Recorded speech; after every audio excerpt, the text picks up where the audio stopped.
Captain Vijayakanth முன்னணி இடத்தை பிடிப்பதற்கு எஸ்.ஏ. சந்திரசேகர் முக்கிய காரணம். அவரது இயக்கத்தில் தான் கேப்டன் நிறைய படங்கள் நடித்து ஒரு மிகப்பெரிய ஹீரோ அந்தஸ்தை பிடித்தார். இந்நிலையில் தனது வாரிசை சினிமாவில் நடிக்க வைக்க வேண்டும் என்று விஜயகாந்தின் படத்தில் விஜய் நடிக்க வைத்தார் எஸ்.ஏ.சி.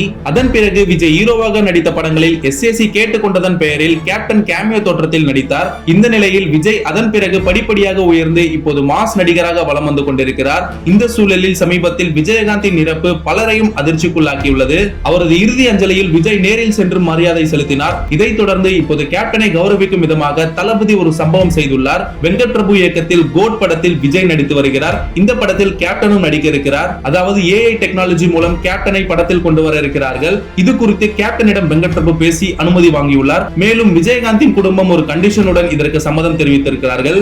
அதாவது கோட் படத்தில் விஜயகாந்த் இடம்பெறும் காட்சி ரிலீஸுக்கு முன்பே தங்களிடம் காட்ட வேண்டும் என்று கேட்டுக் கொண்டுள்ளனர். இதற்கு வெங்கட் பிரபு சம்மதித்த நிலையில் விஜயகாந்த் இடம்பெறுவது கிட்டத்தட்ட உறுதியாகிவிட்டது. விஜய் கேப்டன் வாரிசுகளுக்கு எந்த உதவியும் செய்யவில்லையே என ஒரு பேச்சு சென்ற நிலையில் நன்றி கடனாக விஜயகாந்தை தன் படத்தில் இடம்பெற செய்ய உள்ளார் விஜய். இந்த நியூஸ் ரொம்பவே சந்தோஷமா இருக்கு கேட்கும் போது. விஜயகாந்த் அவர்கள் பாத்தீங்கன்னா கோட் படத்துல நடிக்கிறாரு, உறுதியாயிருச்சு. சோ நம்ம பார்க்க போறோம் தியேட்டர்ல. ரொம்பவே கூஸ் பம்ஸா காத்துக்கிட்டு இருக்கோம். அண்ட் இது போன்ற ஒரு இன்ட்ரெஸ்டிங் டாபிக்கோட உங்களை சந்திக்கிறேன். நம்ம சேனலை சப்ஸ்கிரைப் பண்ணலாம், மறக்காம சப்ஸ்கிரைப் பண்ணுங்க for interesting videos. Facebook, Instagram, YouTubeல உங்க பிசினஸ் ப்ரோமோட் பண்ணுமா? பேனர் டிசைன் பண்றதுல இருந்து ப்ரோமோட் பண்ற வரைக்கும் நாங்க பாத்துக்கிறோம். One stop solution. Power Right Media Works. இத பத்தி உடனே தெரிஞ்சுக்கணுமா? ஃபோன் பண்ணுங்க.